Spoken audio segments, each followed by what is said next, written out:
Hello दोस्तों, आज हम आपके लिए एक और कहानी लेकर आए हैं। यदि ऐसा होता।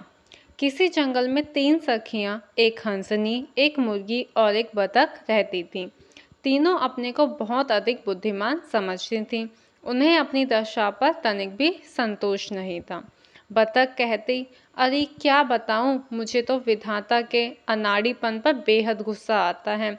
भला बता तो, मेरा शरीर तो इतना सुंदर बना दिया, पर पैरों का नाश पीट दिया। तेजी से दौड़ भी नहीं सकती, चिपटे छिल्लीदार पंजे। ऊह, यह भी कोई पैर में पैर है। जान पड़ता है उनका सांचा ही बिगड़ गया था। लेकिन बगुले जी के पैर, आहा, उनके लंबे लंबे पतले पैर कितने सुंदर लगते हैं। अगर मेरे पैर भी वैसे ही होते तो कितना अच्छा होता। मुर्गी कहती, अरे जी में तो ऐसा आता है कि यदि मुझे विधाता मिल जाए तो खूब आड़े हाथों लूं। रूप रंग तो दे दिया ऐसा लुहावना, पर बोली दी गवारों जैसी, कुकड़ू कू। अकेले रूप को क्या चाटूं, सच कहूं, जब कोई गाने के लिए कहता है तो शर्म के मारे धरती में गड़ जाती हूँ। भला इस फटे बांस की सी आवाज़ से कैसे गाऊं। आहा, सितार की बोली कितनी प्यारी होती है, मीठी। अगर मेरी बोली भी सितार की सी होती तो कितना अच्छा होता। अंत में हंसनी कहती, बहनों, तुमने तो अपना अपना दुखड़ा रो लिया, अब मेरी भी तो सुनो। मेरे साथ तो विधाता ने बहुत ही जुल्म किया है। देखो तो, विधाता ने मेरी देह पर कितने रोए लाद दिए हैं। मैं पूछती हूँ, क्या लाभ है इनका, मेरे लिए तो ये बोझ हैं। इसके सिवाय इनसे मुझे तकलीफ भी होती है। जो भी मनुष्य मुझे देखता है, पकड़कर मेरे शरीर में से बहुत से रोए नोच लेता है। उफ, उस समय मुझे कितना कष्ट होता है। मैं क्या कहूँ, मैं तो विधाता को खूब कोसा करती हूँ। अगर ये रोए मेरे शरीर पर नहीं रहते तो कितना अच्छा होता। तीनों सखियां प्रतिदिन इसी तरह विधाता को कोसती रहती। एक बार विधाता दुनिया की सैर के लिए निकले। जब उन्होंने तीनों सखियों की बातें सुनी तो हंसकर बोले, तुम तीनों कल सवेरे सूरज निकलने से पहले पूरब की ओर मुंह करके खड़ी हो जाना और आंखें मूंदकर जो इच्छा हो कह देना। तुम जैसा चाहोगी वैसा ही हो जाएगा। यह सुनकर तीनों सखियां खुशी के मारे फूला ना समीं।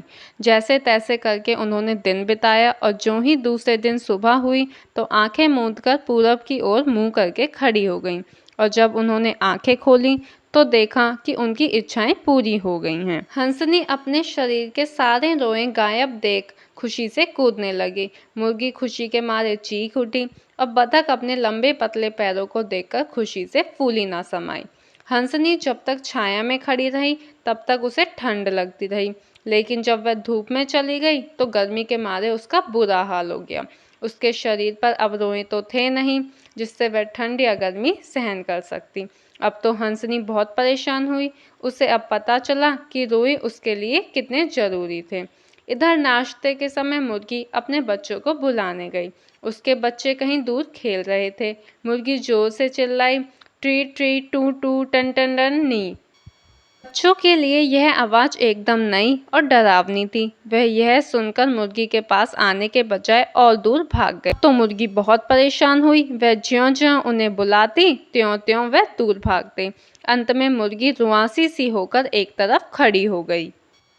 इधर जब बतख कूदती फुदकती हुई तालाब में नहाने के लिए चली तो पानी में कूदते ही उसे जैसे काट मार गया।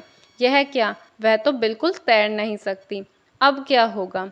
वह समझ गई कि अपने चिपटे झिल्लीदार पंजों के कारण ही वह तेजी से तैर सकती थी। अब तो वह रहे नहीं। शाम को सखियां फिर इकट्ठी हुई।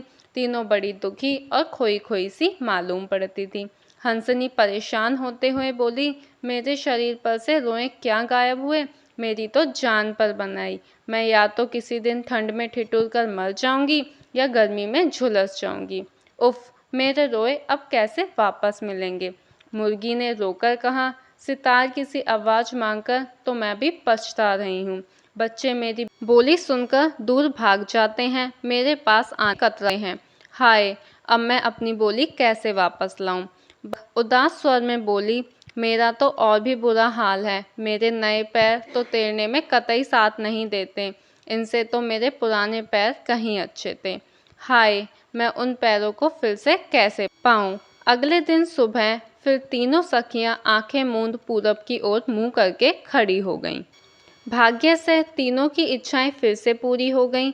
हंसनी अपने रोएदार शरीर को देख खुशी से नाच उठी। मुर्गी कुकड़ू कू चिल्लाती अपने बच्चों को ढूंढने चली गई और बतख झिल्लीदार पंजे वाले पैर देख खुशी के मारे तालाब में। तो दोस्तों, अगर आपको यह कहानी पसंद आए तो इसे अपने दोस्तों को साझा करें और हमारे चैनल को सब्सक्राइब करें। हम आपके लिए ऐसी ही मज़ेदार कहानियाँ प्रदान करते रहेंगे। धन्यवाद।